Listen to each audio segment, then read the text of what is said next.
We're gonna measure the absorbance of both the Fanta and the Coke as we derustify iron. I Fanta, Coke. Black and yellow, black and yellow, black and yellow. Okay, guys, so we're gonna be going over the effects of Coca-Cola derustifying rusted iron. We're at group 15. I'm Ryan. I'm Hannah. I'm Simon. In our experiment, we're looking at how rust dissolving into soda affects the absorbance and transmittance. Absorbance is how much light a substance absorbs. Higher absorbance means a darker substance. As more light is absorbed, as rust dissolves, it increases absorbance because the rust particles absorb light. Transmittance, on the other hand, measures how much light passes through. When rust dissolves, it creates suspended particles that block light and lower transmittance. So as rust dissolves, the soda gets darker, decreasing transmittance and increasing absorbance. And according to Beer's law, absorbance is related to the concentration of the substance. So we expect absorbance to increase as the rust concentration increases.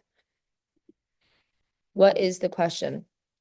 How does the concentration of Coca-Cola change as it derustifies iron? The purpose of this question is to see using the spectrometric technique to calculate absorbance, then separately find the molar absorptivity to solve for the concentration of Coca-Cola during the derustification reaction. Okay, so what we did is we're gonna have our 3 different trials, each having a different level of rust. This one's a bit less rusted, kind of medium, and then this one is deeply rusted to the point where it's coming off on our hands. And we're going to put them in and measure the absorbance about every 10 minutes for 30 minutes, and we'll add more time if we see fit. Forming a hypothesis. We hypothesize that the absorbance of Coca-Cola will decrease as the reaction with the rusted iron proceeds. Some observations we had during the experiment, the first trial of it, was that the absorbency went up instead of down like we originally thought. We had no visual cue of rust falling off. The soda levels covering the rust was being used up way too quickly from our absorbency tests, and we noticed a precipitate formed at the bottom of the beaker that was either like a hard plastic-like substance or it was slushy-like for the less rust having metals. So because of these observations, some changes that we made were that we switched to a Beer's Law focused experiment to kind of zero in on what we wanted to do. We increased our milliliters of soda to kind of 100 milliliters, so then the rust object would be covered the entire time, even when we took our absorbency tests. We found the molar concentration for both Fanta and Coke, and we Experiment results.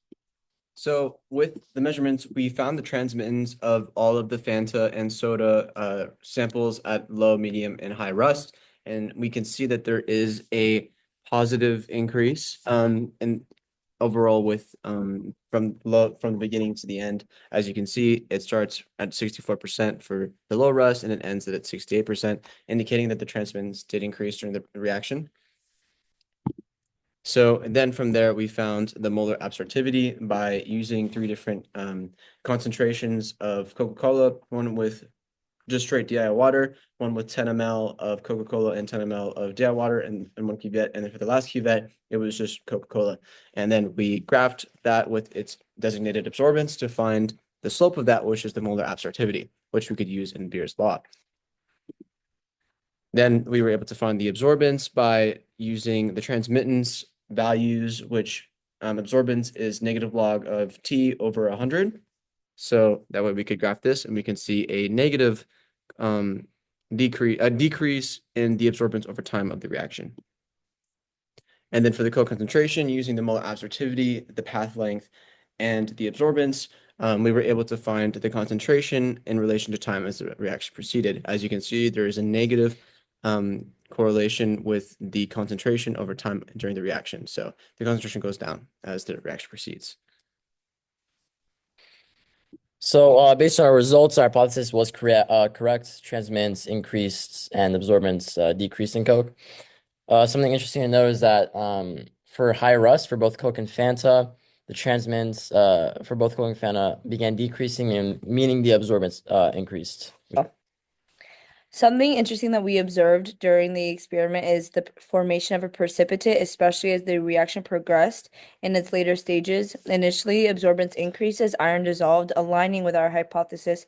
However, it later decreased in absorbance, likely resulting from the iron forming a precipitate, removing light absorbing particles from the solution.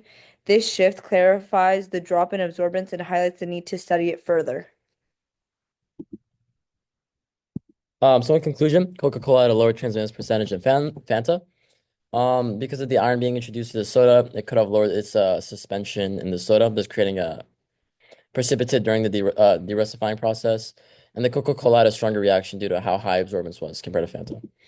Thank you, Thank you. everyone.